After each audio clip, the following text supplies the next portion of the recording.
Natural green colour સાથે એકદમ સરસ દૂધીનું લીલું તેલ બની ગયું છે।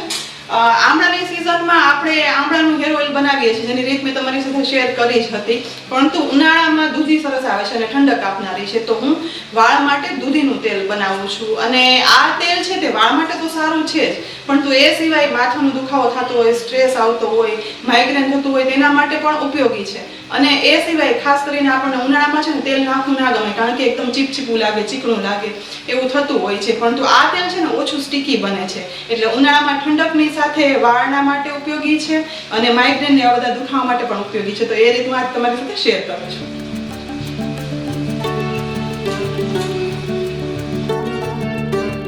તાસીરમાં ખૂબ જ ઠંડુ ખરતા વાળ અટકાવનાર, મન અને મગજ શાંત કરી ગરમીમાં થતા માથાના દુખાવાને દૂર કરનાર દૂધીનું તેલ બનાવવાની શરૂઆત અહીં મેં એક દૂધી લીધી છે, જે વજનમાં 500 ગ્રામ છે।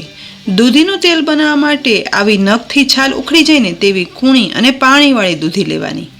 અહીં તેલ બનાવવા માટે અડધી દૂધીનો ઉપયોગ કરવાનો છે, જેથી દૂધીના ટુકડા કરતાં હવે એક ટુકડાને 250 ગ્રામ જેટલો વજનમાં થશે। દૂધીના આ ટુકડાની હવે સ્લાઇસર વડે છાલ ઉખાડી લેવાની છે, પણ જો ડાયરેક્ટ છાલ ઉખાડ્યા વગર પણ તેલ બનાવવા માટે દૂધી વાપરવી હોય ને તો તે વાપરી શકાય છે।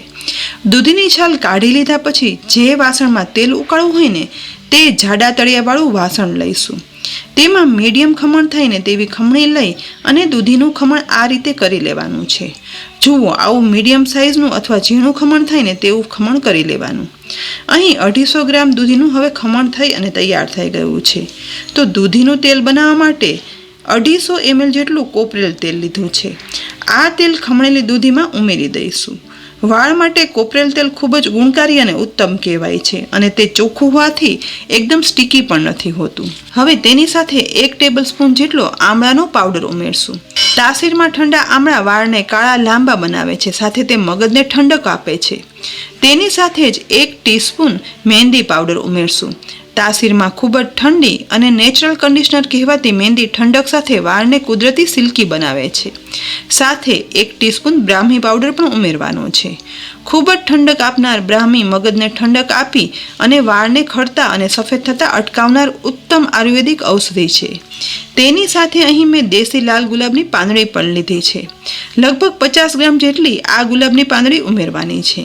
ઉનાળામાં પેટ, મન અને મગજની ઠંડક માટે આપણે ગુલાબનું શરબત તો પીએ જ છીએ, પણ દૂધીના આ તેલમાં ગુલાબની પાંદડી ઠંડક સાથે આ તેલને સુગંધી પણ બનાવે છે। તેની સાથે જ ઉમેરશું લાલ જાસૂદના ફૂલ। અમારા ગાર્ડનમાં આજે ઉગેલા લાલ જાસૂદના ફૂલ સાથે કળીઓ પણ મેં લીધી છે। જાસૂદના ફૂલ અકાળે સફેદ થતા વાળને અને ખરતા વાળને અટકાવે છે, સાથે તાસીરમાં ખૂબ જ ઠંડા છે। બસ બધું ઉમેરાઈ ગયું છે, પણ આ સમયે તેલમાં ઠંડક આપનાર દિવેલ એટલે કે એરડિયું ઉમેરવું હોય ને તો 50 ml જેટલું ઉમેરી શકાય છે, પણ તેનાથી આ તેલ વધારે સ્ટીકી બનશે, માટે ઉનાળામાં આ તેલ ઉપયોગમાં લેવું હોય ને તો ઓછી સ્ટીકનેસ થાય ને તે માટે અહીં મેં એરડિયું નથી ઉમેર્યું। હવે બધું ચમચા વડે ચલાવી અને મિક્સ કરી લેવાનું છે।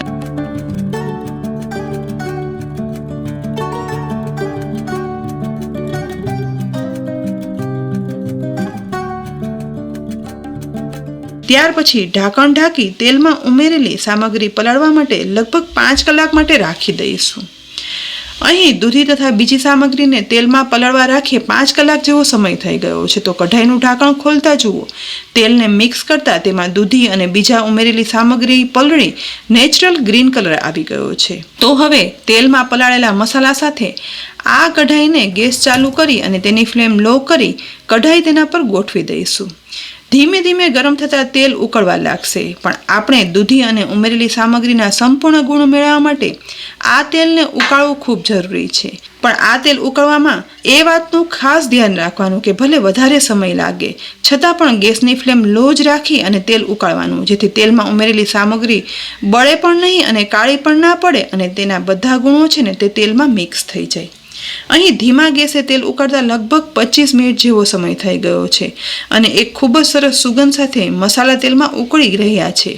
ગુલાબની પાંદડી તેલમાં ઉપર તળવા લાગે ને અને તેલનો કલર ટ્રાન્સપરન્ટ ગ્રીન નેચરલ થઈ જાય ને તેના પરથી તમને ખ્યાલ આવી જશે કે તેલ છે ને તે ખૂબ જ સરસ રીતે ઉકળી ગયું છે। તો આ સમયે ગેસની ફ્લેમ બંધ કરી દેવાની અને કઢાઈને નીચે ઉતારી આ તેલને સાવ ઠંડુ થવા માટે રાખી દેવાનું છે. અહીં લગભગ 2 કલાક પછી આ તેલ હવે હાથથી પણ અડકી શકાય ને તેવું ઠંડુ થઈ ગયું છે. અને જુઓ, ફક્ત કોપરેલ તેલ ઉમેર્યું હોવાથી આ તેલ એકદમ સ્ટીકી પણ નથી થયું. માટે ઉનાળામાં પણ વાળમાં આ તેલના મસાજ કરીએ ને તો બહુ વધારે સ્ટીકીનેસ પણ નહીં લાગે.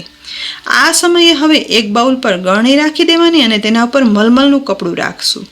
હવે ઠંડુ થયેલ દૂધીનું તેલ છે ને તેમાં બધું ઉમેરી દેવાનું છે, જેથી મસાલો છે ને તે એકદમ સરસ ગળાઈ જાય. બધું તેલ આ કાપડમાં ઉમેરાઈ જાય ને એટલે ત્યાર પછી કાપડના ટુકડાને આ રીતે કવર કરી એક પોટલી વાળી લેવાની છે, જેથી કાપડમાં ગળાઈ આપણને એકદમ શુદ્ધ ઠંડુ દૂધીનું તેલ મળે. હવે પોટલીને પ્રેસ કરતા જઈ નીચોવી પણ લેવાની છે, જેથી મસાલામાંથી બધું તેલ એકદમ સરસ નીતરી જાય અને તેલનો આપણે સંપૂર્ણ ઉપયોગ કરી શકીએ. પોટલી એકદમ સરસ નીતાર્યા પછી આ પોટલીને ગળણીમાં રાખી અને ઉપર ખાંડણી જેવી વજનદાર વસ્તુ રાખી દેવાની, જેથી પોટલીમાં રહેલું રહ્યું સહ્યું તેલ છે ને તે પણ નીતરી જાય. આ રીતે 1 કલાક રાખ્યા પછી પોટલી નીતરી અને સાવ કોરી થઈ ગઈ છે. તો આ સમયે તેલને વધારે સુગંધીદાર બનાવવા માટે અહીં મેં ટી ટ્રી એસેન્શિયલ ઓઇલ લીધું છે. ટી ટ્રી ઓઇલ વાળને કાળા લાંબા કરવા માટે ખૂબ મદદરૂપ થાય છે. લગભગ 8 થી 10 ડ્રોપ જેટલું આ તેલ દૂધીના તેલમાં ઉમેરી દઈશું, જેથી આ તેલની સુગંધ પણ એકદમ સરસ આવશે. ત્યાર પછી બધું મિક્સ કરી લેવાનું છે. જુઓ, કોઈ પણ આર્ટિફિશિયલ ફ્લેવર કલર વગર ઓરિજિનલ ગ્રીન કલર સાથે એકદમ ઠંડક આપનાર સુગંધીદાર અને ઓછું સ્ટીકી દૂધીનું તેલ બની અને તૈયાર થઈ ગયું છે.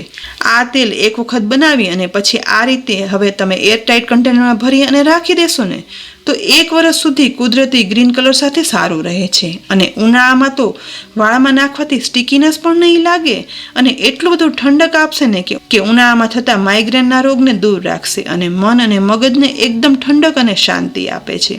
તો ફ્રેન્ડ્સ, ઉનાળામાં ખૂબ જ ઉપયોગી એવું વાળ માટે તથા મન અને મગજને શાંત રાખવા માટે ઉપયોગમાં લેવાતું દૂધીના તેલની મેં ઓરિજિનલ રેસીપી તમારી સાથે શેર કરી છે. આ રેસીપીથી આ દૂધીનું તેલ જરૂરથી બનાવજો અને ઉપયોગમાં લેજો. ખરેખર ખૂબ જ ઉપયોગી છે. અને રેસીપી જો તમને સારી લાગે ને તો લાઈક કરી અને શેર કરજો. સાથે જ અમારી યુટ્યુબ ચેનલ સબસ્ક્રાઈબ કરી બાજુમાં આપેલ બેલ આઇકન પણ પ્રેસ કરી દેજો અને અમારા ફેસબુક પેજને લાઈક કરી અને ફોલો કરજો, જેથી આવી અનેક ઉપયોગી રેસીપીના અપડેટ્સ તમને તુરંત જ મળી જાય. ફરી મળશું ઉપયોગી રેસીપી સાથે.